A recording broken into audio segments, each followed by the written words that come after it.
Secretary হিসেবে ছোট্ট দুইটা শিক্ষিত যুব সমাজ, শিক্ষিত এবং দক্ষ যুব সমাজ, এটাও আমাদের প্রয়োজন। একই সাথে আবার সাম্প্রদায়িক সম্প্রীতিও প্রয়োজন।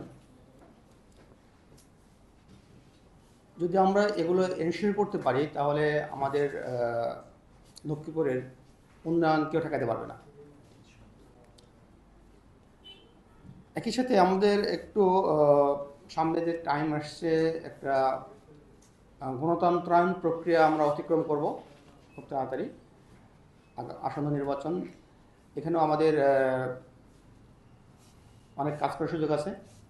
অর্থাৎ সরকারের কর্মকর্তাদের যেমন দায়িত্ব আছে, আবার যারা বিভিন্ন স্টেক হোল্ডার আছেন, প্রার্থী হোক, বিভিন্ন রাজনৈতিক দল হোক, বিভিন্ন পেশাজীবী হোক, সাংবাদিক বৃন্দ হন, প্রত্যেকের স্ব জায়গা থেকে যদি আমরা স্বচ্ছতার সাথে কাজ করি তাহলে আমরা এই উত্তরণ প্রক্রিয়া যথাযথভাবে সম্পন্ন করতে পারব।